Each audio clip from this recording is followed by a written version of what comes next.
Hello guys, कैसे हो सभी। आज अपन पढ़ेंगे कोशिका जीवन की इकाई। ठीक है, यानी कि सेल चैप्टर को अपन आज पढ़ेंगे। और इसमें अपन पढ़ेंगे कोशिका क्या है, कोशिका सिद्धांत किसने दिया था, कोशिका समग्र अध्ययन, प्रोकैरियोटिक कोशिका, यूकैरियोटिक कोशिका। सबसे पहले पढ़ेंगे कोशिका क्या है। कोशिकीय जीवधारी, यानी फर्स्ट इसमें स्वतंत्र अस्तित्व यापन व जीवन के सभी आवश्यक कार्य करने में सक्षम। मेन चीज है कि जो स्वतंत्र अस्तित्व रख है और जीवन के सभी कार्य करने में सक्षम रहे, उसको कोशिका कहते हैं। ठीक है, कोशिका के बिना किसी का भी स्वतंत्र अस्तित्व नहीं हो सकता। मतलब कोशिका के बिना किसी का भी स्वतंत्र स्वतंत्र जीव अस्तित्व नहीं हो सकता। इस कारण जीव के लिए कोशिका ही मूलभूत संरचनात्मक व क्रियात्मक इकाई है। एंटोनी ल्यूवेनहॉक ने पहली बार कोशिका को देखा। मतलब एंटन वॉन ल्यूवेनहॉक ने पहली बार कोशिका को देखा और इसका वर्णन किया। रॉबर्ट ब्राउन ने बाद में केंद्रक की खोज की। रॉबर्ट ब्राउन ने बाद में केंद्रक की खोज की थी। सूक्ष्मदर्शी की खोज व बाद में इनके सुधार के बाद फेज कंट्रास्ट व इलेक्ट्रॉन सूक्ष्मदर्शी द्वारा कोशिका की विस्तृत संरचना का अध्ययन संभव हो सका।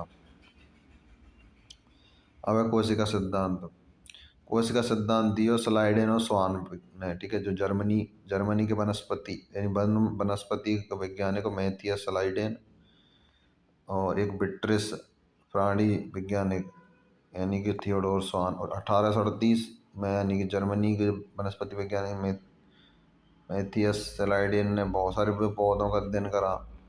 तो विभिन्न प्रकार की कोशिकाओं से मिलकर बने होते हैं, ऐसे बताया था उन्होंने। पौधे जो होते हैं विभिन्न प्रकार की कोशिकाओं से मिलकर बने होते हैं, जो पौधों में ऊतक का निर्माण करते ऊतक का निर्माण करें। इसी प्रकार 1839 में एक ब्रिटिश प्राणी वैज्ञानिक थियोडोर स्वान ने विभिन्न जंतुओं के अध्ययन के बाद पाया कि कोशिका के बाहर एक पतली परत मिलती है। ठीक है, उसको जीव द्रव्य झिल्ली कहा। वैज्ञानिकों ने पादप ऊतकों के अध्ययन के बाद पाया कि पादप कोशिका में कोशिका भित्ति मिलती है। पादप जो कोशिका में कोशिका भित्ति मिलती है। उपयुक्त आधार पर स्वान ने अपनी परिकल्पना रखते हुए बताया कि प्राणियों और वनस्पतियों का शरीर कोशिका और उनके उत्पादों से मिलकर बना होता है। ये जो प्राणी हैं और वनस्पति हैं, इनको शरीर कोशिका और उनके उत्पाद, कोशिका मेन क्या है, कोशिका और उसका उत्पाद भी कोशिका है। तो मेन चीज़ क्या है, कोशिका से मिलकर बने रहे। स्लाइडेन व स्वान ने संयुक्त रूप से कोश का सिद्धांत प्रस्तुत किया था। ठीक है, और इनका यह सिद्धांत यह बताने में सफल रहा था कि नई कोशिका का निर्माण कैसे होता है। पहली बार रुडोल्फ विर्चो ने 1855 में पहली बार जो रुडोल्फ विर्चो ने स्पष्ट किया कि कोशिका विभाजित होती है। उन्होंने बोला कि कोशिका विभाजित होती है, नई कोशिका का निर्माण करा है। कोशिका विभाजित है कि तो नई कोशिका का निर्माण करे। पूर्व स्थित कोशिका के विभाजन से होता है। ओमिनिस सेलुला ई सेलुला, इन्होंने स्लाइडेन व स्वान की कल्पना को रूपांतरित कर नई कोशिका सिद्धांत प्रतिपादित किया। वर्तमान समय के परिक्षेप में कोशिका सिद्धांत निम्न है। मेन चीज़ स्लाइडेन और स्वान थे ना, उन्होंने वो ये बताने में सफल रहे कि भाई जो पुरानी जो नई कोशिका वो कैसे बने। तो फिर वो रुडोल्फ विर्चो ने बताया कि जो नई कोशिका का निर्माण पूर्व स्थित है, पहले से स्थित जो कोशिका है ना उससे होता है, और पहले से स्थित कोशिका विभाजन से होता है। ठीक है, ओमनिस सेलुला ई सेलुला कहा उसको, विभाजन होता है उसको। अब हमें सभी जीव कोशिका उत्पाद से बने होते हैं। वही चीज़ अपन पढ़ी फिर, सभी कोशिका पूर्व स्थित कोशिका से निर्मित है। तो वही चीज़ है यहाँ पे। देखो फर्स्ट पॉइंट आया जो स्टार्टिंग अपन करी, सभी जीव कोशिका से मिलकर बने होते हैं तथा उनके उत्पादों से मिलकर बने होते हैं। ठीक है, ये चीज़ अपन पढ़ रखे। और ई रुडोल्फ विर्चो ने दिया कि सभी कोशिका पूर्व स्थित कोशिका से मिलकर बने होते हैं। ठीक है, अगर कोशिका का समग्र अवलोकन, प्याज के छिलके और मनुष्य की गाल की कोशिका को सूक्ष्म से देख चुके होंगे, उनकी संरचना स्मरण करें। प्याज की कोशिका जो एक प्रारूपी पादप कोशिका, कैसी कोशिका, पादप कोशिका, बाहरी सतह पर एक स्पष्ट कोशिका भित्ति और इसके ठीक नीचे कोशिका झिल्ली होती है। देखो इसकी बाहरी जो परत होती है, यानी बाहर ये कोशिका भित्ति होती है, बाहर की तरफ कोशिका भित्ति होती है, उसके बाद में कोशिका झिल्ली होती है, ठीक है, ये कंडीशन है। तो उसमें बोला बाहरी सतह पर एक स्पष्ट कोशिका भित्ति इसके ठीक नीचे कोशिका झिल्ली। मनुष्य की गाल की कोशिका के संगठन के बाहर की तरफ केवल एक झिल्ली। मनुष्य में तो मनुष्य की जो गाल की जो कोशिका है ना, उसमें बाहर की तरफ एक झिल्ली संरचना दिखाई देती है। प्रत्येक कोशिका के भीतर एक सघन झिल्ली में संरचना मिलती है जिसे केंद्रक कहते हैं। यानी कि प्रत्येक कोशिका के जो भीतर सघन झिल्ली युक्त संरचना मिलती है जो केंद्रक कहते हैं। इस केंद्रक में गुणसूत्र क्रोमोसोम होता है जिसमें हर बात पता डीएनए होता है, ठीक है, जिस कोशिका में झिल्ली युक्त केंद्रक होता है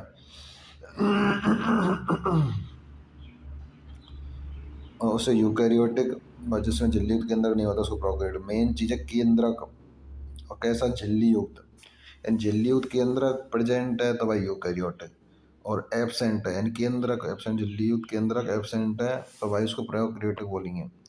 यूकैरियोटिक प्रोकैरियोटिक कोशिका में इसके आयतन को घेरे हुए एक अर्धतरल आव्यूह पाया जाता है जिसको कोशिका द्रव्य कहते हैं। पादप जंतु कोशिका में कोशिका क्रिया हेतु कोशिका द्रव्य एक प्रमुख स्थल है। कोशिका द्रव्य एक प्रमुख स्थल है, यहाँ सभी कोशिकीय क्रियाएं में इम्पोर्टेंट है। कोशिका की जीव अवस्था संबंधित विभिन्न रासायनिक अभिक्रिया यहीं संपन्न है। यूकैरियोटिक कोशिका में केंद्रक के अतिरिक्त अन्य झिल्ली युक्त विभिन्न संरचनाएं मिलती हैं, इन्हें कोशिकांग कहते हैं, ठीक है। जैसे अंतःपरिधीय जालिका यानी एंडोप्लाज्मिक रेटिकुलम, सूत्रकणिका यानी कि माइटोकॉन्ड्रिया, सूक्ष्मका यानी कि माइक्रोबॉडी, गोल्गी सम्मिश्र यानी लैंका यानी लाइसोसोम, रसधानी और प्रोकैरियोटिक कोशिका में झिल्ली युक्त कोशिकाओं का अभाव होता है, ठीक है। ये तो सब यूकैरियोटिक कोशिका हो गई, अंतःपरिधीय जालिका, सूत्रकणिका, सूक्ष्मका, गोल्गिका, लैंका, रसधानी, ये सारी चीज़ें, ठीक है। अब ऐसा अब इसमें देखो लाल रुधिर कोशिका यानी गोल व द्विअवतल, गोल व द्विअवतल, द्विअवतल भी रहे, गोल भी रहे, द्विअवतल भी रहे। ये सब श्वेत रुधिर कोशिका यानी कि देखो ये आरबीसी है गई और ये डब्ल्यूबीसी है गई। श्वेत रुधिर कोशिका अमीवाकृति, अमीवा के समान आकृति है इसकी, ठीक है, इस तरीके से या ऐसे ही बना सकते हो, बात तो वही है। यू शेप ऐसा होता है ना, यू के शेप जैसा होता है, वो अमीबा शेप बोलते हैं उसको। अब ऐसा स्तंभाकार, देखो स्तंभ जैसे संरचना दिख रही है, तो स्तंभाकार उपकला है उस लंबी व सक्रिय हमें, और ये उनको आधार रहे वहाँ पर केंद्र पाया जाए जैसे ये। अब ऐसा तंत्रिका कोशिका जो कि शाखित व लंबी, देखो शाखा में बटी हुई, शाखित फुट शाखा में बटी हुई, ठीक है, और ये लंबी लंबाई में वही लंबी खूब है, ठीक है, और शाखा में बट रही है, ठीक है, शाखा में बट रही है। और एक है वाहिनीकृत, वाहिनी की दीर्घीकृत, मतलब वाहिनी की है और दीर्घीकृत है, और ये सब मध्योतकी कोशिका यानी गोल। अब देखो गोल है ये, गोल गोल गोल ऐसे करके विभिन्न प्रकार की आकार की कोशिकाओं के चित्र है जो आपने देख चुके हैं। अब यूकैरियोटिक और प्रोकैरियोटिक दोनों कोशिकाओं में झिल्ली रहित अंगक राइबोसोम होता है। ये इंपॉर्टेंट नीट में बहुत बार आ चुका होगी। मतलब यूकैरियोटिक और प्रोकैरियोटिक, दोबारा से बोल रहा हूँ, यूकैरियोटिक और प्रोकैरियोटिक दोनों में कौन सा झिल्ली रहित अंगक मिलता है, तो ऑप्शन में राइबोसोम होगा, तो उस पर टिक कर देना, ठीक है। कोशिका के भीतर राइबोसोम केवल कोशिका द्रव्य में ही नहीं बल्कि दो अंगक हरितलवक में मिला और सूत्रकणिका यानी कि माइटोकॉन्ड्रिया व खुरदरी अंतःपरिधीय जालिका में मिलता है। एक तो हरितलवक में मिला, एक सूत्रकणिका में मिला, एक खुरदरी अंतःपरिधीय जालिका में मिलता है। जंतु कोशिका में झिल्ली रहित, जंतु कोशिका में झिल्ली रहित तारक केंद्रक जैसे अन्य अंगक मिलते हैं जो कोशिका विभाजन में सहायता करते हैं। कोशिका की माप, आकार व कार्य की दृष्टि से काफी भिन्न है। कोशिका रहे में जो देखो सबका अलग अलग रहे भाई, ऐसे थोड़ी ना सभी कोशिका समान है, वो माप में भी अलग रहेंगी, आकार में भी अलग रहेंगी, कार्य करने की क्षमता अलग रहेगी, ठीक है। उदाहरण सबसे छोटी जो कोशिका जैसे माइकोप्लाज्मा, जिसकी जो लंबाई 0.3 माइक्रोमीटर है। बैक्टीरिया की 3 से 5 माइक्रोमीटर है। पृथक की गई सबसे बड़ी शुतुरमुर्ग के अंडे की जो सबसे बड़ी कोशिका मानी जाए। और बहुकोशिकीय जीवधारी में मनुष्य की आरबीसी का जो व्यास है ना 7 माइक्रोमीटर है साहब। तंत्रिका कोशिका सबसे लंबी है। तंत्रिका कोशिका कैसी है? सबसे लंबी। और ये बिंबाकार बहुभुजीय स्तंभीय घनाभ सेव धागे की तरह असमान आकृति यानी मतलब असमान आकृति। ठीक है, इतने सारे प्रकार के रहे भाई। ठीक है, कोशिकाओं का रूप अनेक कार्यों के अनुसार भिन्न भिन्न होता है। मतलब वही है कि अलग अलग माप रहे होगा, अलग अलग माप कार्य और आकार सब चीज़ अलग अलग रहेंगी। तो ये देख रहे हो सबकी लंबाई वगैरह अलग है। सब चीज़ अलग रहे हुआ, शेप वगैरह जो भी है। अब ऐसा प्रारूपिक जीवाणु यानी इसकी जो ये 1 से 2 माइक्रोमीटर है। पीपीएलओ की 0.1 माइक्रोमीटर। पेशाणु की 0.02 से 0.2 माइक्रोमीटर। पीपीएलओ इम्पोर्टेंटस। ठीक है, प्रोकैरियोटिक कोशिका साहब। प्रोकैरियोटिक कोशिका जीवाणु नील हरित शैवाल माइकोप्लाज्मा प्लूरो न्यूमोनिया संविजन पीपीएलओ। सामान्यतः यूकेरियोटिक कोशिका में बहुत छोटी होती है। यूकेरियोटिक कोशिका में पाई जाए तो बहुत छोटी रहे। और जीवाणुओं के 4 मूल आकार है साहब। दंडाकार इन बैसिलस, गोलाकार इन कोकस, कोषाकार इन विब्रियो, सर्पिल सेवन स्पाइरल।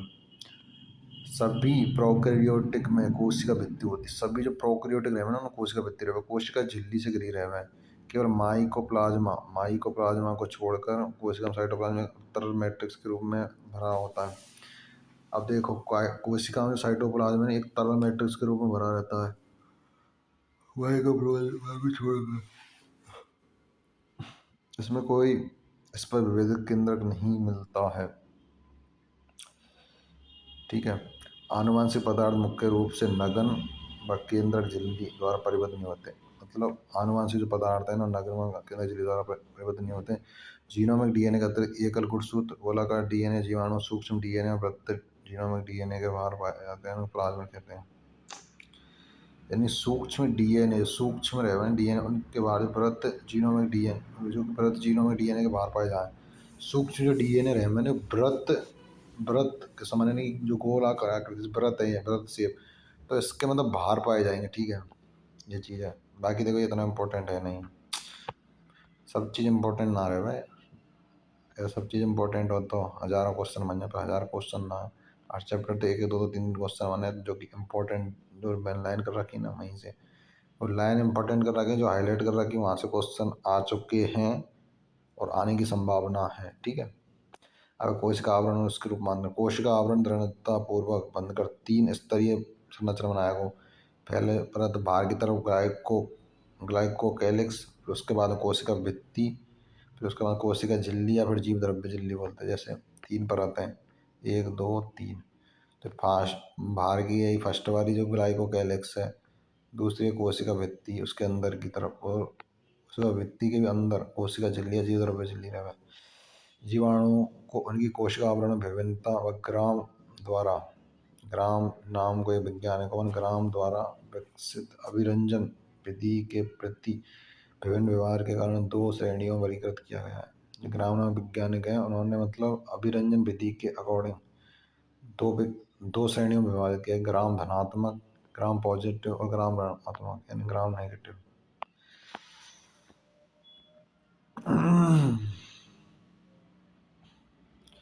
अब जो ग्लाइकोकैलिक्स है ना विभिन्न जीवाणु रचना एवं मोटाई में भिन्न भिन्न रहे हुए हैं भाई। सब में अलग अलग ये चीज़ तो फिक्स है ना कि भाई संरचना अलग है तो थोड़ा बहुत डिफरेंट हो गई। कुछ में ये ढीली अच्छद होती है, यानी जो ग्लाइकोकैलिक्स है ना रचना मोटाई सब में अलग अलग रहे हुए हैं और ढीली अच्छद रहे भाई।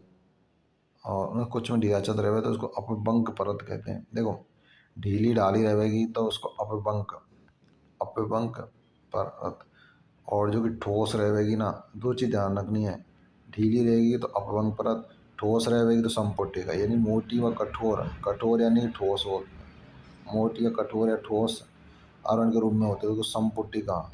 ठीक है, कोशिका भित्ति कोशिका के आकार को निर्धारित करती है। ठीक है,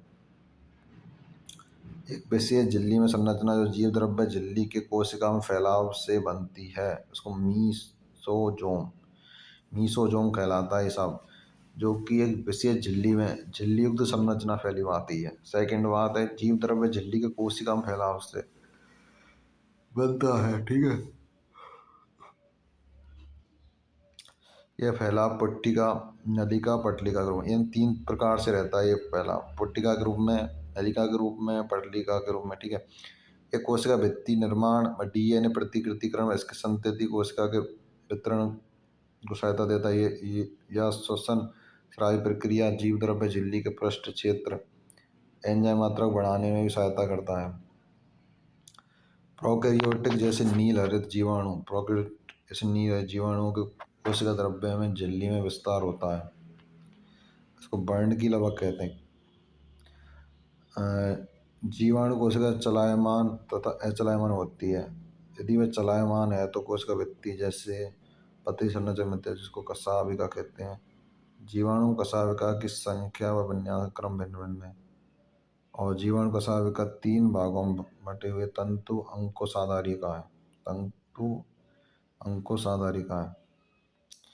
कोशिका का सबसे बड़ा भाग है ये कोशिका सतह से बाहर की ओर जो तंतु है ना कशाविका कशाविका है ना, बाकी सबसे बड़ा भाग है और कोशिका सतह से बाहर की ओर फैला रहता है। जीवाणुओं की सतह पर पाई जाने वाली संरचना रोम युक्त व झालर इनकी गति में सहायक नहीं है। मेन चीज है जो जीवाणु सतह पर जो पाई जाए ना रोम व झालर समान संरचना, वो जीवाणुओं की जो गति होगी ना वहाँ में सहायक ना है, ठीक है। चिपक सकते हैं चट्टानों से, बाकी सहायक नहीं गति में। रोम लंबी नलिकाकार संरचना होती है जो विशेष प्रोटीन की बनी होती है। झालर लघु सूक्ष्म जैसे तंतु है। देखो रोम और झालर दो वर्ड आए थे, तो रोम लंबी नलिकाकार संरचना, लंबी है नलिकाकार संरचना जो विशेष प्रोटीन बनी रहे, और झालर लघु सूक्ष्म जैसे तंतु हैं जो कोशिका बाहर परिवर्तित होते हैं। कुछ जीवाणुओं में ये उनकी पानी की धारा में पाए जाने वाले चट्टानों व पोषक ऊतकों से चिपकने में, यानी कि झालर जो लघु सूक्ष्म तंतु है ना कोशिका के बाहर परिवर्तित रहे में, कोशिका बाहर परिवर्तित रहे में, और ये पानी की धारा में पाए जाने वाले चट्टानों और पोषक ऊतकों से चिपकने में। मैंने क्या बोला था, ये गति में सहायक नहीं है, गति में सहायक नहीं है मैंने बोला था। रोम में झालर की गति में सहायक नहीं है। और एक विशेष बोला जाए तो झालर झालर रहे ना वो चिपकने में सहायता कर है। यदि दोनों में आ रहा है रोम व झालर तब भी सही है, और वैसे मेनली तो झालर ही रहे जो चिपकने में मदद करता है, बाकी गति में दोनों ही मतलब सहायक नहीं है, ठीक है। राइबोसोम व अंतर्विष्ट पिंड, प्रोकैरियोटिक में राइबोसोम कोशिका के जीव द्रव्य झिल्ली से जुड़े होते हैं। 15 से 20 नैनोमीटर आकार के होते हैं। दो इकाई रहमसा 50 और 30 एस 50 और 30 एस जो आपस में 70 एस प्रोकैरियोटिक राइबोसोम बना हुआ है, ठीक है। और 40 और 60 एस मिलकर बनेगा 80 एस यानी कि यूकैरियोटिक राइबोसोम। बहुत से राइबोसोम एक संदेश वाहक आरएनए से संबंध होकर एक श्रृंखला बना हुआ है। ये जो राइबोसोम है ना वो एक संदेश वाहक समझते हो, एमआरएनए से जुड़ जाएगा सब, तो बहुराइबोसोम या बहुसूत्र कहलावा है। बहुसूत्र का राइबोसोम संदेश वाहक आरएनए संबंध होकर प्रोटीन निर्माण में भाग लेता है। अंतर्विष्ट पिंड, प्रोकैरियोटिक कोशिका में बचे हुए पदार्थ कोशिका द्रव्य में अंतर्विष्ट पिंड के रूप में संचित होते हैं। ये झिल्ली द्वारा घिरे हुए नहीं होते, ये कोशिका द्रव्य में स्वतंत्र रूप से पड़े रहते हैं। उदाहरण फॉस्फेट कणिका, साइनोफाइसिन कणिका, ग्लाइकोजन कणिका। Phosphate, cyanophycin, glycogen. फॉस्फेट है वो साइनोफाइसिन, फॉस्फेट, साइनोफाइसिन और ग्लाइकोजन।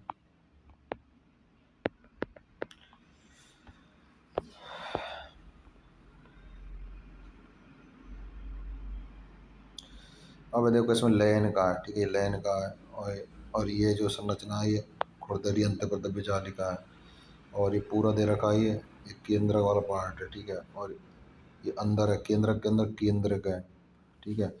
और देखो केंद्रक आवरण, ई केंद्रक उपकरण है वो, ई केंद्रक आवरण है, केंद्र के बाहर पाया जाएगा जो केंद्र के ढक के रखे वो केंद्रक आवरण। और इसके केंद्रक आवरण के नीचे वो केंद्रक रहेगा, फिर केंद्रक के नीचे भी केंद्रक, मतलब केंद्रक आवरण किसको ढक के रखता है, केंद्रक को। फिर केंद्रक के अंदर केंद्रिक रहेगा, समझ में आ गई। अब ऐसा भी कोशिका भित्ति सबसे जो भारी परत देखो इसमें क्या कहलाए, सबसे भारी जो लेयर है ना पूरी लेयर एक कोशिका भित्ति है। तो इसके जो अंदर की जो लेयर है कोशिका झिल्ली है, इसे दो दो लेयर दिख रही होंगी आपको, एक तो ये और एक ये। तो बाहर की तरफ कोशिका भित्ति और अंदर की तरफ कोशिका झिल्ली है, ठीक है। अब ये सब रसधानी, पूरी जो स्ट्रक्चर है ना ये रसधानी है, ये सूत्रगण यानी माइटोकॉन्ड्रिया साहब। और देखो छोटे छोटे से दिख रहे होंगे ये टिप टिप से, है ना, ये क्या है, राइबोसोम है, ठीक है। और देखो ये दिख रहा है यहाँ पर से, ठीक है, ये हरित लवक है और एक कोशिका द्रव्य बता रखा है यहाँ, और ये परोक्सिसोम है, और ये मध्यवर्ती तंतु, ये एक्टिन तंतु जो इस तरह का दिखा रखा है, और ये सूक्ष्म नलिका, फिर ये जीव द्रव्य तंतु, ठीक है। चिकनी अंतर्गत बाजार का देखो ये रही, ये खुरदरी, खुरदरी देखो, खुरदरी वाली ये साइड में ही देखो ये चिकनी है गई, ठीक है, और ये खुरदरी है, ऐसे ही देखो इसमें सेम है, सूक्ष्म अंकुर, जीव द्रव्य झिल्ली, फिर ऐसा तारक का है, फिर परोक्सिसोम, फिर विलयन का, फिर राइबोसोम, फिर सूत्रकणिका, फिर खुरदरी अंतर्गत विजालिका, कोशिका द्रव्य केंद्रक, फिर अंदर केंद्र कहेगा ना, फिर केंद्रक आवरण देखो सबसे बार केंद्रक आवरण, फिर केंद्र वो केंद्रक, फिर केंद्रक, फिर चिकनी अंतर्गत विजालिका जो कि यहाँ दिखा रखे हैं वो सेम सेम चीज़ें जैसे यहाँ में भी रखें ये रही, ये वाले इधर की साइड सब, और उधर ही तो आपको तो ही है।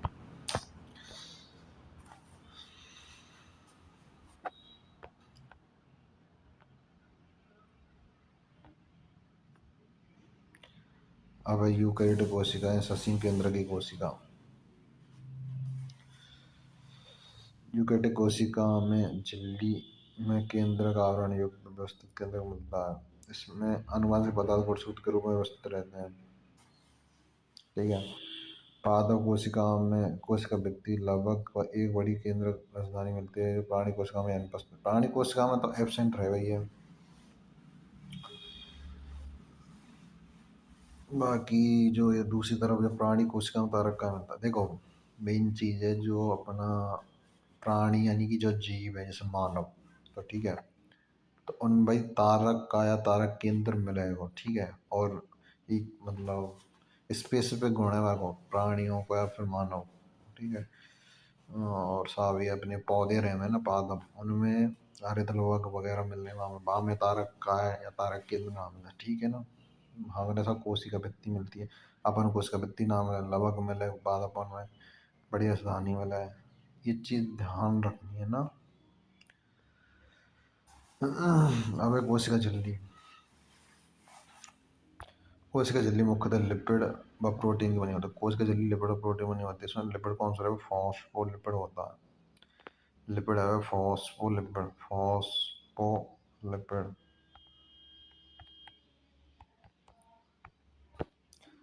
ध्रुवीय सिरा बाहर की ओर व जल विरु सिरा, जल विरु पुच्छ सिरा अंदर की ओर, यानी जो ध्रुवीय, ध्रुवीय समझ रहे हो जैसे H2 कैसा ध्रुवीय है, तो उसी तरह के जो इसमें बोल रहा है कि इसमें ध्रुवीय सिरा है और एक पुच्छ सिरा है, पूंछ वाला जो सिरा है। तो ध्रुवीय जो सिरा है ना जो बाहर की तरफ में रहेगा, जल रहेगा वहाँ साइड में, और इसका जो जल विरु पुच्छ पुच्छ सिरा अंदर की ओर, इसे सुनिश्चित होता है कि संतुलित हाइड्रोकार्बन की बनी हुई अध्रुवीय पुच्छ जलीय वातावरण में सुरक्षित रहती है, ठीक है। यानी कि पुच्छ सिरा अंदर की तरफ और ध्रुवीय सिरा बाहर की ओर। इसके अतिरिक्त फॉस्फोलिपिड झिल्ली में कोलेस्ट्रॉल होता है, मनुष्य के उदाहरण में एरिथ्रोसाइट की झिल्ली में लगभग 52% प्रोटीन, 52% प्रोटीन, और सब बचा कितना 52 में, तो फिर ये बचा अपना 4, मतलब ऐसे नहीं है, इसमें और भी चीज़ हैं जैसे पर 52% प्रोटीन है और सब 40% लिपिड है।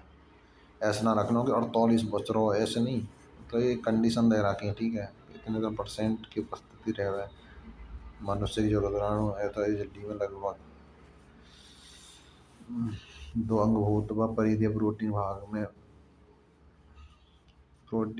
भाग का अलग करने की सुविधा के आधार पर 2 अंगभूत व परिधीय प्रोटीन भागों में विभक्त कर सकते हैं। परिधीय प्रोटीन झिल्ली की सतह पर होता है, जबकि अंगभूत प्रोटीन आंशिक या पूर्ण रूप से झिल्ली में धसे होते हैं।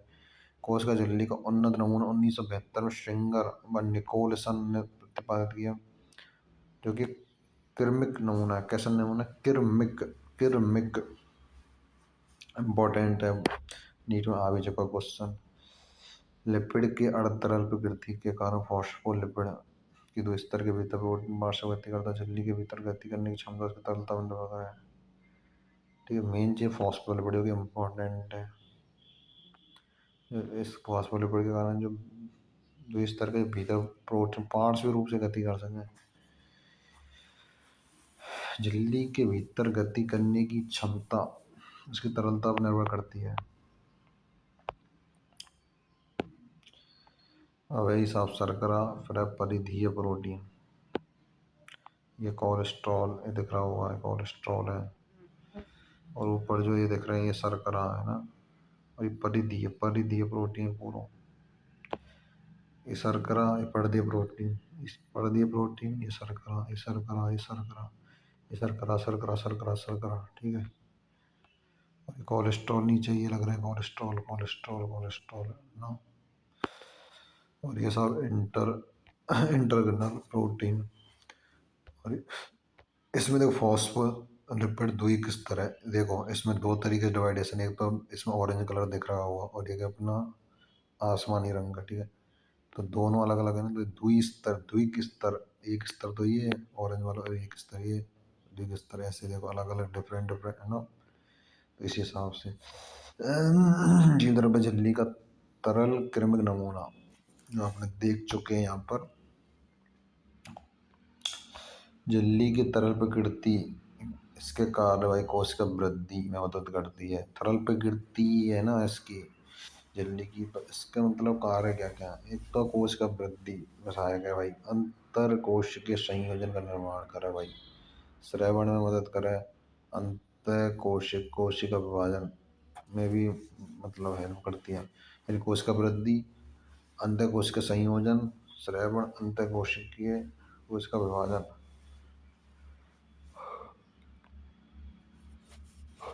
यह झिल्ली इसके दोनों तरफ मिलने वाले अणुओं के लिए चयनित पारगम्य है।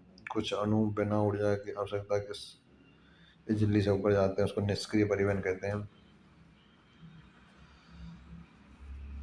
यानी कि कुछ अणु बिना ऊर्जा की आवश्यकता के, मतलब ऊर्जा ना चाहिए कि बिना ऊर्जा के ही, ठीक है। तो 2 तरह के परिवहन रहे, सक्रिय और एक होता है निष्क्रिय। तो निष्क्रिय में कोई ऊर्जा की आवश्यकता ना हो, ठीक है, और सक्रिय में ऊर्जा की आवश्यकता होती है। नहीं ऊर्जा यानी कि एटीपी, समझ रहे हो? ये चीज़ है कि कुछ अणु बिना ऊर्जा की आवश्यकता के जल्दी से ऊपर जाते हैं, निष्क्रिय परिवहन। उदासीन विलयन सांद्रता प्रवणता के अनुसार, जैसे उच्च सांद्रता से निम्न सांद्रता की ओर साधारण विसरण द्वारा इस झिल्ली से होकर जाते हैं साहब। जल भी इस झिल्ली से उच्च सांद्रता से निम्न सांद्रता की ओर गति करता है। विसरण द्वारा जल के प्रवाह को परासरण कहते हैं, ठीक है। निम्न से उच्च सांद्रता की ओर होता है, इसमें जो परिवहन है निम्न से उच्च सांद्रता की ओर होता है। इस प्रकार के परिवहन हेतु ऊर्जा आधारित है, जिससे एटीपी का उपयोग होता है। सक्रिय परिवहन कहते हैं। मैं क्या बोला था आपको, यानी कि इस प्रकार परिवहन हेतु ऊर्जा आधारित प्रक्रिया है, यानी ऊर्जा की आवश्यकता सीधा फंडा है, यानी ऊर्जा फॉर एटीपी का उपयोग किया जाता है इसमें, इसको सक्रिय परिवहन कहते हैं। और निष्क्रिय में देखो ऊर्जा की आवश्यकता, यानी बिना ऊर्जा की आवश्यकता की, ठीक है। सीधा फंडा, जैसे मान के चलो कोई पहाड़ है, पहाड़ पे यदि अपन चढ़ेंगे तो यार ऊर्जा तो लगेगी ना, ज़्यादा एनर्जी की रिक्वायरमेंट होगी। और जैसे पहाड़ लगा लो, ढलान लगा लो, कोई ढलान ढलान है, ठीक है, तो नीचे से ढलान के ऊपर शिखर पर चढ़ेंगे तो भाई ऊर्जा की आवश्यकता रहेगी। और ढलान के ऊपर से अपन नीचे की तरफ में जाएंगे तो फिर ऊर्जा की आवश्यकता थोड़ा ना, आराम से नीचे उतर जाएंगे आराम से। मस्त कोई हुई ना प्रॉब्लम। तो ऊर्जा हो सकता है तो सक्रिय परिवहन ना रहे तो निष्क्रिय, ठीक है। अब सोडियम आयन या पोटेशियम आयन पंप, इसका जो एग्जाम्पल है इसमें सक्रिय परिवहन का। अब साहब कोशिका भित्ति जो पादपन पाई जा मेन चीज तो वो सेलुलोज बने रहा है। अब देखो इसमें एक चीज देखो, एंडोप्लाज्म जो रेटिकुलम है, इसमें जो केंद्रक ये रहा, पूरा पूरा पोर्शन है केंद्रक का। ये केंद्रक छिद्र है, केंद्रक छिद्र, ठीक है। और साफ खुरदरी अंतर्वृद्ध जालिका, और ये सब चिकनी, ये सब पूरा पार्ट चिकनी अंतर्वृद्ध जालिका का। और देखो इनमें राइबोसोम मेन चीज़ क्या है, खुरदरी और चिकनी में मेन चीज़ है कि राइबोसोम की उपस्थिति और अनुपस्थिति। उपस्थिति होगी तो खुरदरी अंतर्वृद्ध जालिका, अनुपस्थिति होगी तो चिकनी अंतर्वृद्ध जालिका, ठीक है ना। अब देखो भाई शैवालों की इंपॉर्टेंट नीट में आओ, शैवालों को इसका व्यक्ति सेलुलोज, सेलुलोज मेन सेलुलोज दो, गलेक्टेंस मेनानस खनिज जैसे कैल्शियम कार्बोनेट की बनी होती है, जबकि दूसरे पौधों में सेलुलोज हेमिसेलुलोज प्रोटीन और प्रोटीन की बनी होती है। नवपादक कोशिकाओं की कोशिका वृत्ति में स्थित प्राथमिक वृत्ति में वृद्धि की क्षमता होती है, कोशिका की परिपक्वता के साथ घटती है, कोशिका में परिपक्वता के साथ घटेगी।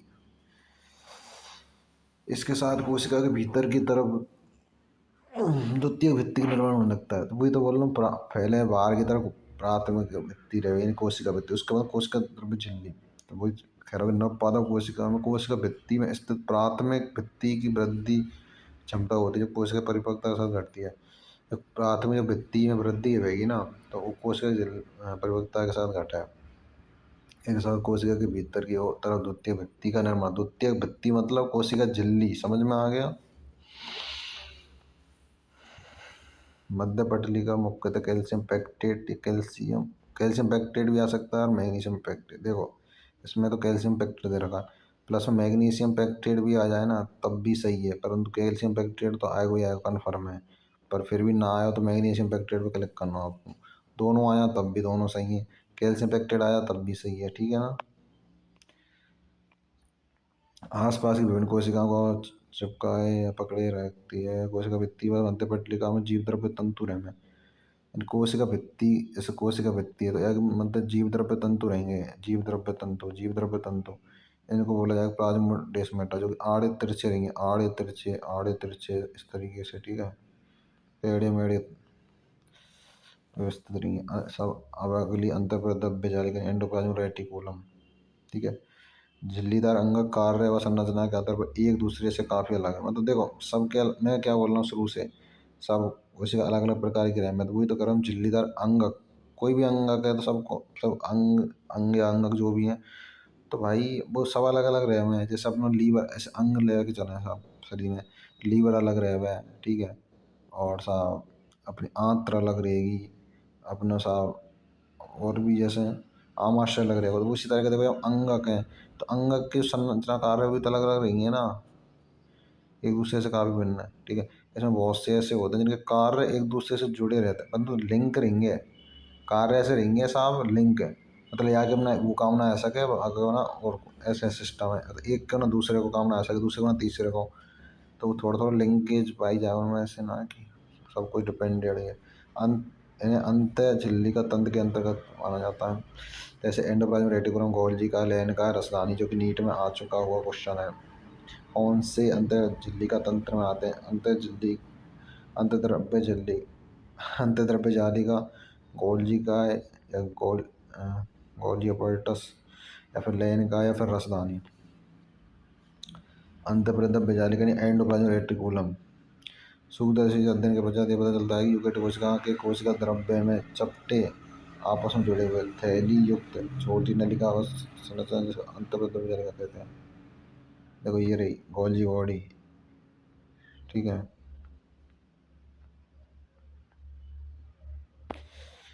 इसमें क्या बोल रहा है कि सूक्ष्मदर्शी देखेंगे ना कोशिका द्रव्य में जो चपटे रहे, चपटे देखो चपटे हैं और सब आपस में जुड़े हुए, सब जुड़े हुए हैं, सब जुड़े हुए हैं। और थैली युक्त छोटी नलिका अवस्था संरचना, नली के समान संरचना, जैसे नली के समान अंतर्द्रव्य जालिका के, सॉरी अंतर सुनो में एक कॉल जी उपकरण है। अच्छा वो अंतर्प्रद्रव्य जालिका तो ये हो गया ना ऊपर वाला।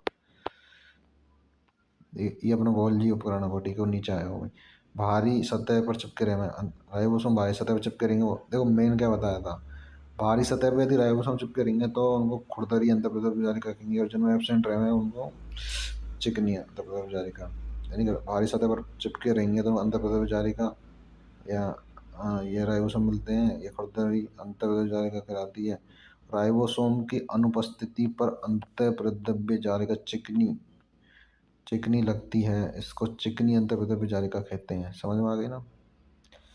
संश्लेषण एवं श्रावण में सक्रिय भाग लेते हैं। इनमें खुरदरी अंतर्प्रेरक जाली का बहुतायत मिलती है, काफी फैली हुई केंद्रक के बाह्य झिल्लिका तक फैली हुई।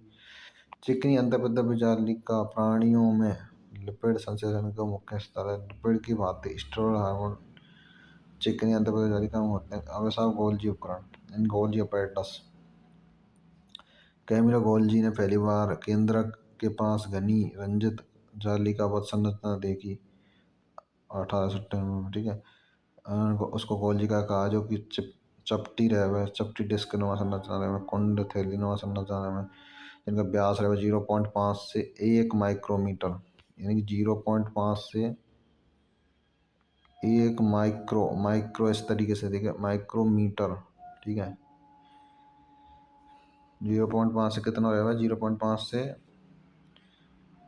1, 0.5 से 1 यानी आधे से 1 माइक्रोमीटर तक रह इनको व्यास। एक दूसरे के साथ समांतर ढेर के रूप में रहे, जैसे समांतर ढेर है, देखो ये गोल्जी पर समांतर समांतर रूप में एक तरीके इस तरीके समांतर क्रम, बिल्कुल समांतर क्रम, समांतर श्रेणी क्रम पड़ा होगा तो वही चीजें समांतर क्रम में व्यवस्थित है। गोल्जी का केंद्र के पास संघ केंद्र की वस्तु होते हैं। निर्माण कार्य जो सतह होती है उन्नतोदर्शिस परिपक्व सतह होती है, उत्तल अवतल, उत्तर प्लस अवतल होती है। अंगक शिश व ट्रांस सतह पूर्णतः अलग होती है, जैसे शिश सतह रहे हुए, ट्रांस सतह रहे जो कि बिल्कुल अलग रहे हुए। गोल्जी का मुख्य कार्य द्रव्य को संवेष्टित कर अंतःप्रेरक कोशिका लक्ष्य तक पहुंचाना, कोशिका के बाहर श्रवण करना। मतलब गोल्जी का जो मुख्य कार्य है ना, द्रव्य को संवेष्टित कर अंतर कोशिका लक्ष्य तक पहुंचाना, कोशिका के बाहर श्रवण करना, ठीक है। अब ऐसा गोल्जी का जो गोल्जी का कई कई को फॉर्मेशन करता है। एक तो लाइपोप्रोटीन व ग्लाइकोलिपिड। ग्लाइको देखो गोल्जी का है, गोल्जी का फॉर ग्लाइकोलिपिड और सब लाइकोप्रोटीन, ठीक है। ये चीज़ लाइकोप्रोटीन ग्लाइकोलिपिड का निर्माण कौन करता है, गोल्जी का या गोल्जी अपैरेटस। अब ऐसा लयन का यानी कि लाइसोसोम सम्मिश्रण विधि द्वारा गोल्जी काय में बनते हैं। सही प्रकार जलावटनीय एंजाइम पाए जाते हैं, जैसे हाइड्रोलेजेज, लाइपेजेज, प्रोटीएसेज, कार्बोहाइड्रेट मिलते हैं। अम्लीय परिस्थितियों में सर्वाधिक सक्रिय रहे हुए एंजाइम का कार्बोहाइड्रेट, प्रोटीन, लिपिड व न्यूक्लिक आदि के पाचन में सहायक रहे हैं।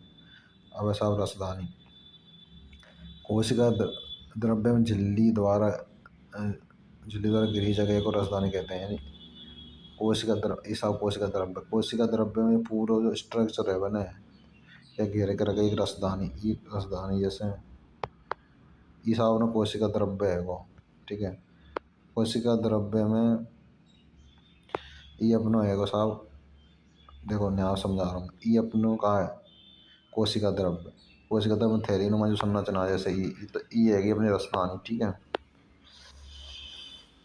और इसमें जो पानी रहे रस रहे उत्सर्जीय पदार्थ बनने उत्पाद जो कोशिका के बाहर उपयोग नहीं है, कोशिका बाहर जिनका कोई उपयोग नहीं है वो इसमें मिले हैं रसदानी एकल झिल्ली से, मतलब एक लेयर एकल परत रहे एकल परत, ठीक है। इम्पोर्टेंट है ये, ऐसी ना है। एकल परत से आवृत हो जिसको टोनोप्लास्ट जो परत रहती है उसको क्या बोलते हैं, टोनोप्लास्ट। पादप कोशिका में यह उसका का 90% भाग मतलब स्थान को घेरा है, मतलब एक परत से ढकी रहे वैसा भी, और उसको टोनोप्लास्ट कहा जाता है। पौधों में बहुत से आयन व दूसरे पदार्थ सांद्रता प्रवणता के विपरीत टोनोप्लास्ट से होकर रसदानी में अभिगमित होते हैं। यानी कि जो टेपेनो कर रखा है, टेपेनो नहीं है, ये टोनोप्लास्ट हो गए, टोनोप्लास्ट से होकर रसदानी में अभिगमित होता है। इसकी सांद्र इसकी रसधानी में कोशिका द्रव्य अपेक्षा सांद्रता अधिक होती है। मतलब कोश ये रसधानी है और ये कोशिका द्रव्य, तो मतलब ये रसधानी में कोशिका द्रव्य की अपेक्षा, यानी कि ये रसधानी है ना, और ये कोश सॉरी ये कोशिका द्रव्य और ये रसधानी, तो रसधानी में या की सांद्रता अधिक रहेगी। ठीक है। अमीबा में सब संकुचनशील रसधानी पाई जाए, जो बहुत सारी कोशिका जैसे आदिजीवों खाद्य रसधानी करने में खाद्य पदार्थों को निकलने में करा जाता है। अब साहब सूत्रकणिका माइटोकॉन्ड्रिया, माइटोकॉन्ड्रिया ठीक है। सूत्रकणिका को जब तक विशेष रूप से अभिरंजन नहीं किया जाता, नहीं कि अभिरंजन मतलब एक तरीके से रंगा नहीं जाता, जब तक उसको रंगा नहीं जाएगा तब तक उसको देख नहीं सकते, जब तक उसको सूक्ष्म द्वारा आसानी से नहीं देखा जा सकता। प्रत्येक कोशिका में सूत्रकणिका की संख्या भिन्न भिन्न होती है। ठीक है। और जो कि कार्य की सक्रियता पर निर्भर करे, इम्पोर्टेंट है कि किस पर निर्भर करती है, माइटोकॉन्ड्रिया की संख्या कार्य की है सक्रियता पर। ठीक है। ये तस्तीरी नुमा बेलनाकार आकृति की होती है, जो कि 1.0 यानी कि 1 से लेकर 4.1 तक माइक्रोमीटर लंबी होती है तथा 0.2 से 1 माइक्रोमीटर व्यास की होती है। ठीक है। यानी 1 से 4.1 तो एक लंबाई है गई, और यह की चौड़ाई है गई 0.2 से 1। ठीक है। 1 से 4.1 लंबाई, 0.2 से 1 तक या की चौड़ाई हो गई। सूत्रकणिका एक दोहरी झिल्ली युक्त कोशिका भीतरी कक्ष जो घने व समांगी यानी समान पदार्थ से भरा होता है, उसको आधात्री मैट्रिक्स कहते हैं। बाह्य सूत्रकणिका की बाह्य शीतल सीमा होती है, इसकी अंतर झिल्ली कई अधात्रियों की तरफ अंतर बनाते हैं, जिसको क्रिस्टी, जो नीट में आ चुका है बहुत बार। मतलब अंदर जैसे फोल्ड है बने, तो अंदर की तरफ एक ऐसे संरचना है, जैसे ई संरचना तो अंदर बनाएगी, जैसे ये फोल्ड अंतर्बलन ये होता है, अंतर्बलन ऐसे अंदर बलन बनाएगी। बाहर लेयर है तो अंदर क्या बोला है बलन, तो उसको बोलेंगे अंतर्बलन, तो क्रिस्टी बोला जाता है। और देखो माइटोकॉन्ड्रिया जो वायु श्वसन से संबंधित है और कोश के ऊर्जा इसमें एटीपी के रूप में उत्पादित रह है, और कोशिका का शक्ति गृह कहलाता है ये। और इसमें जो डीएनए पाया है एकल वृत्ताकार, और कुछ आरएनए राइबोसोम 70 ऐसे, यानी आरएनए डीएनए दोनों पाए जाए हम। ठीक है। और एकल वृत्ताकार ये चीज़ ध्यान रखनी है, डबल स्टैंडर्ड ना पाया, एकल सिंगल स्टैंडर्ड। प्रोटीन संश्लेषण के लिए आवश्यक घटक हैं। ठीक है। सूत्रकणिका विखंडन द्वारा विभाजन इंपॉर्टेंट है, नीट में आ चुका है। सूत्रकणिका का विभाजन कैसे होता है, विखंडन द्वारा। ये बाह्य झिल्ली है, ये भीतरी झिल्ली है। देखो बाह्य झिल्ली, बाहरी जो लेयर है पूरी, ये बाह्य झिल्ली होगी। ठीक है। ये बाहर की पूरी लेयर है, और आगे अंदर जो लेयर है, जैसे ये हो गई भीतरी झिल्ली। और जैसे ये रेड सॉरी ग्रीन रंग के पूरे दिख रहा होगा ना, ये पूरा ग्रीन रंग का ये अधात्तरीय। ठीक है। ग्रीन रंग का जो दिख रहा है वो अधात्तरीय। ठीक है। मैट्रिक्स एक तरह के समांगी जो पदार्थ है ये अधात्तरीय। ठीक है। ये पूरा ग्रीन ग्रीन।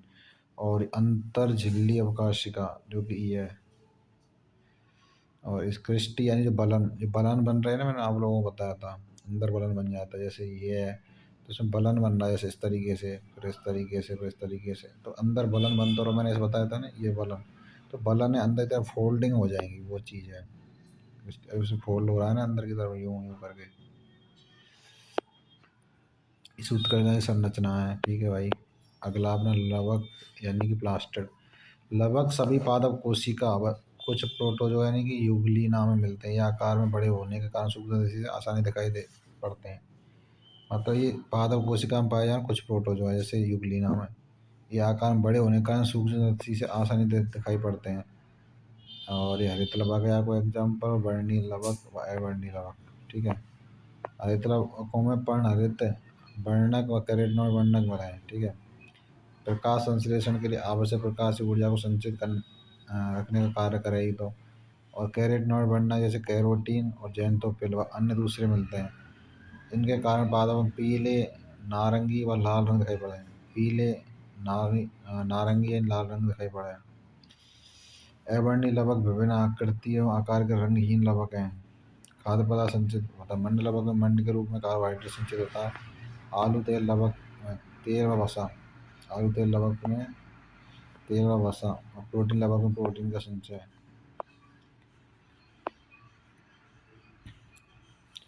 हरित लवक लेंस के आकार के अंडाकार, गोलाकार, चक्रीय फीते के आकार का होता है। 5 से 10 माइक्रोमीटर लंबाई है, चौड़ाई 2 से 4 माइक्रोमीटर, और सब में इनकी संख्या भिन्न भिन्न और प्रत्येक कोशिका में एक लाइड मोनाशनी हरित लवक है।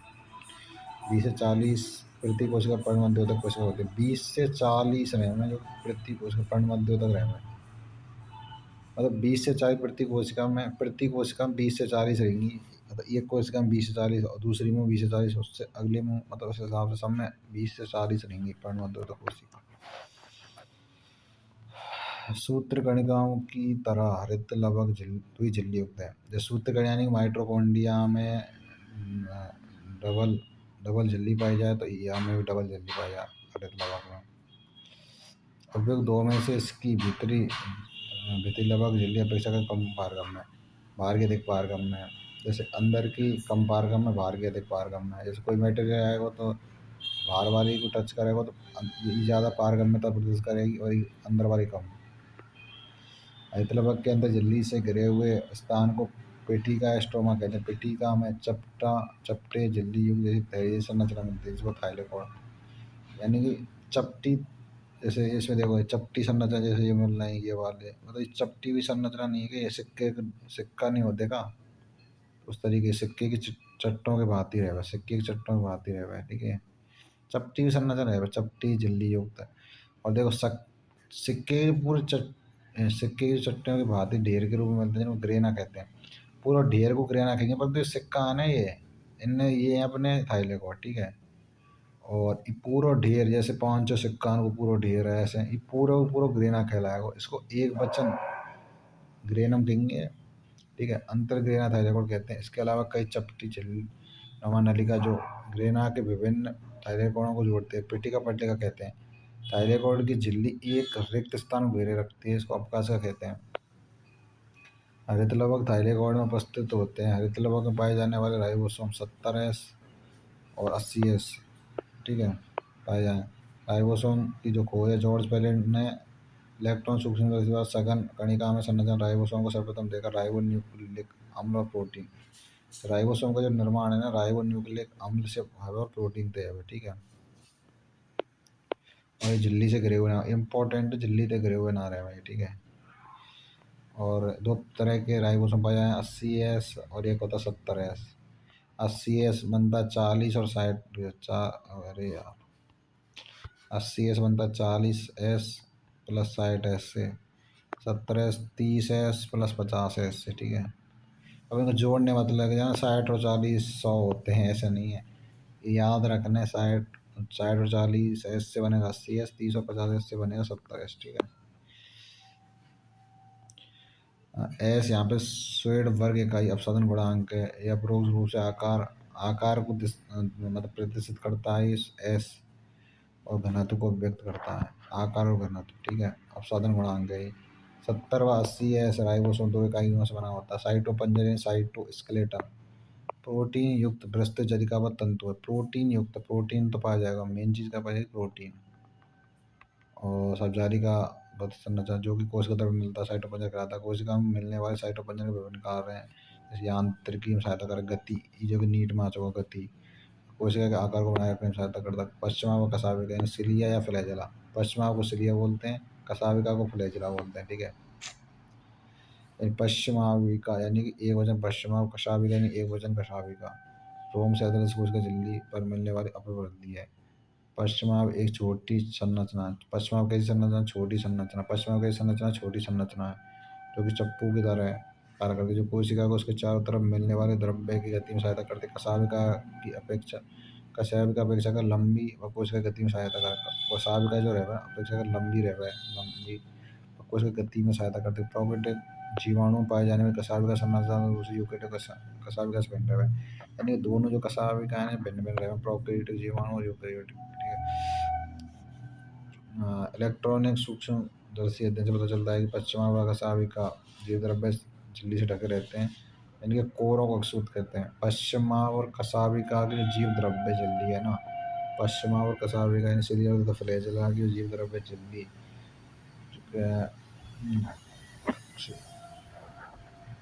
पश्चिमा में कसावे का जीव द्रव्य झिल्ली से ढके रहते हैं। इनके कोर रैम है ना, वो अक्षूत्र कहना है, जो कई सूक्ष्म नलिकाओं को बना रहेगा, कई सूक्ष्म नलिकाओं से मिलकर बना होता है। अक्षूत्रों के केंद्र में एक जोड़ा सूक्ष्म नलिकाओं को, एक जोड़ा, ध्यान से, एक जोड़ा सूक्ष्म नलिकाओं का, नौ द्वि करिए, नौ द्वि, नौ तो द्वि करिए प्लस एक जोड़ा सूक्ष्म नलिकाओं का, तो अरीय वर्दी की और व्यवस्थित सूक्ष्म नलिका होती हैं, और ये व्यवस्था 9+2 प्रणाली कहलाती है। ठीक है, अब देखो इसमें मैं बताता हूँ।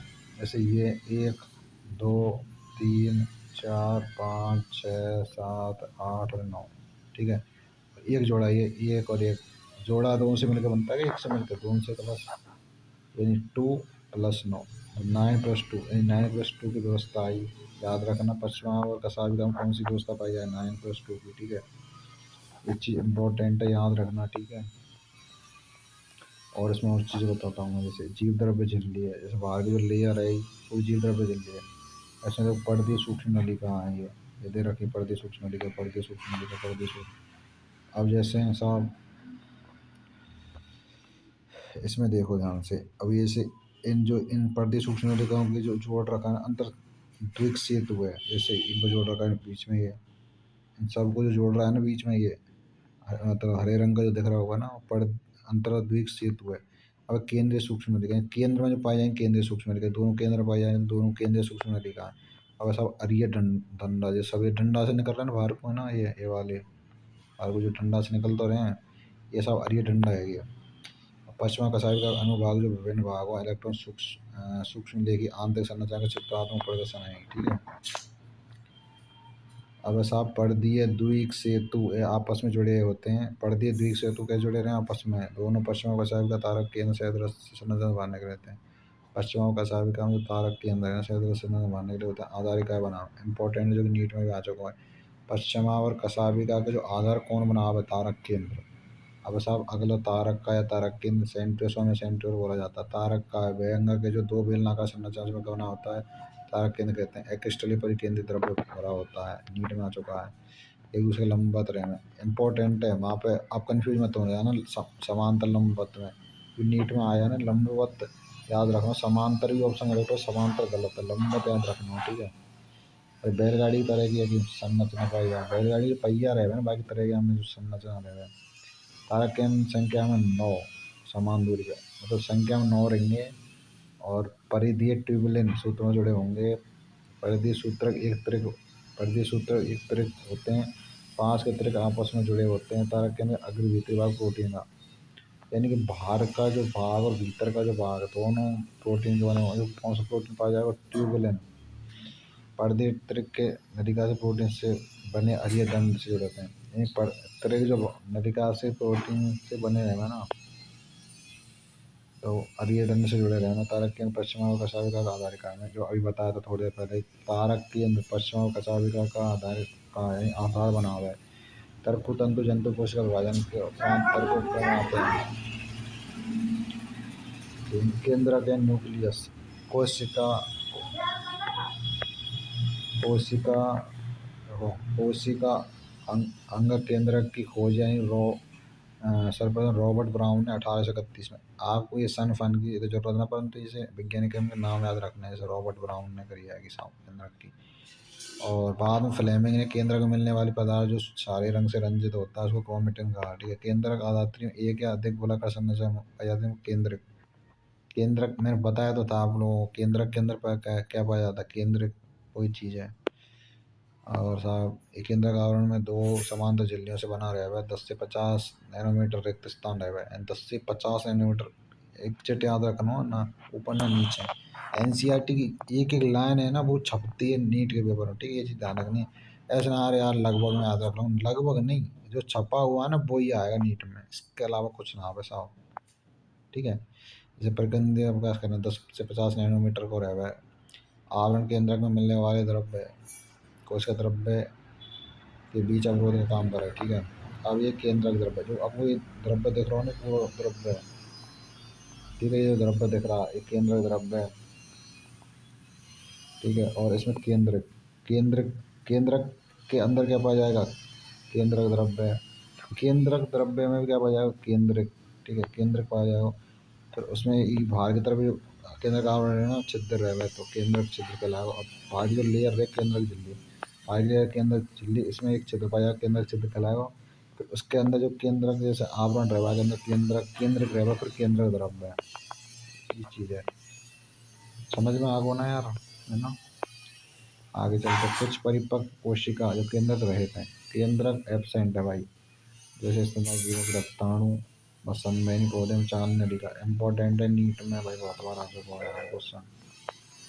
माने कि आरबीसी और साहब चालनी, चालनी जो नलिका सुना होगा आपने, है ना। आरबीसी और चालनी नलिका दोनों में केंद्रक एब्सेंट रहेगा, आरबीसी और चालनी नलिका, पौधों में चालनी नलिका, तंतुओं में आरबीसी में, ठीक है।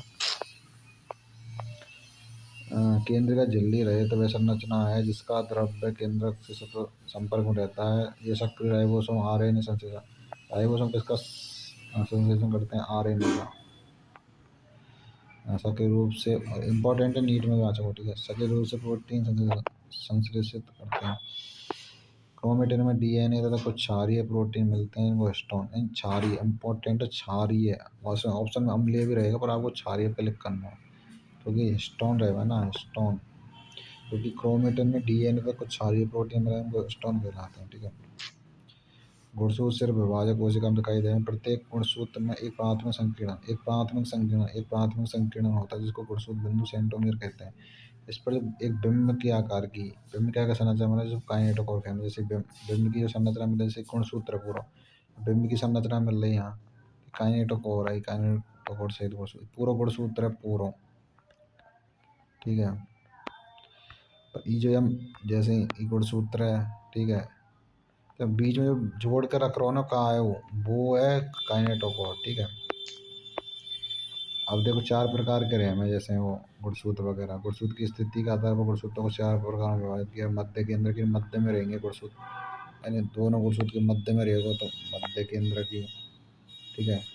उपकेंद्र की यानी सब मेटा सेंटर गुणसूत्र में गुणसूत्र बिंदु गुणसूत्र के मध्य से हटकर, मतलब गुणसूत्र बिंदु मध्य का, मध्य को एरिया ये बीच को बीचों बीच तो याद हटके जैसे यहाँ पे होगा जैसे, तो इसको उपमध्य केंद्र की, जिसके परिणाम स्वरूप एक भुजा छोटी हो जाएगी, एक भुजा बड़ी हो जाएगी, ठीक है। अब ऐसा अग्र बिंदु गुणसूत्र में गुणसूत्र बिंदु इसके बिल्कुल किनारे पर होने, देखो फर्स्ट बार ये मध्य केंद्र की में तो मध्य में मिलेगा, उपकेंद्र की में मध्य से हटके मिलेगा। अब साहब अपनो अग्र केंद्र की बिल्कुल जो किनारे पर यहाँ मिलेगा बिल्कुल ऊपर ही ऊपर, ठीक है। एक और रहेगा, ठीक है, इसमें एक वजह आते हैं छोटी व एक वजह बड़ी रहेगा। अब है अंत केंद्र के गुणसूत्र के शीर्ष पे मिलेगा, ठीक है। पहले तो मध्य में मिलेगा साहब, फिर मध्य से हट के मिलेगा, फिर मतलब किनारे में मिलेगा, फिर बिल्कुल शीर्ष से ऊपर ऊपर मिलेगा, ठीक है। ये चीज़ है, ये हम चित्र में और बता रहे हैं। ये सैटेलाइट हो गए द्वितीयक संकीर्णन इंपॉर्टेंट है, ठीक है। ये गुणसूत्र बिंदु ये है, यहाँ आपको दिख रहे होंगे गुणसूत्र बिंदु, गुणसूत्र बिंदु, गुणसूत्र बिंदु, ये बड़ी भुजा छोटी भुजा छोटी भुजा, ठीक है। ये तो मध्य केंद्र की है वो, ठीक है। और ये है अपना उपकेंद्र की, और ये है अपना अग्र केंद्र की, अंत केंद्र की। तो बिल्कुल गुणसूत्र इसमें काम बिल्कुल बीचों बीच में, तो ये बीच से थोड़ा ऊपर अग्र में, बीच से थोड़ा ऊपर, यानी कि ये है उपकेंद्र की। अब देखो इसमें किनारे पे ही है, और ये बिल्कुल शीर्ष में कभी टोपी वजह से यहाँ पे बिल्कुल है ना, जैसे यहाँ पे बिल्कुल ऊपर ही ऊपर है, तो वो अंत केंद्र की, ठीक है। बाकी सूक्ष्म कायन माइक्रोबॉडी, बहुत सारी झिल्ली आवृत सूक्ष्म तैयारी, जिसमें विभिन्न प्रकार के एंजाइम मिले हैं, विभिन्न प्रकार के एंजाइम मिले हैं पौधे और जंतु कोशिका दोनों में, ठीक है। ये आपका लेक्चर खत्म होता है, ठीक है। लेक्चर समझ में आते हैं भाई तो चैनल को सब्सक्राइब कर लो, है ना। और जो भी न्यू है वो चैनल को सब्सक्राइब के साथ साथ में टेलीग्राम चैनल को ज्वाइन कर लो, वहाँ आपको शॉर्ट नोट्स मिल जाएंगे बायो के, फिजिक्स के, केमिस्ट्री का, एनसीईआरटी हाईलाइट जो मैं यहाँ पढ़ा रहा हूँ वो पूरी आपको मिल जाएगी वहाँ पर, ठीक है। तो चैनल की जो लिंक है डिस्क्रिप्शन में दे रखी है, short notes, NEET short notes के नाम से, और टेलीग्राम चैनल है, ठीक है। All the best.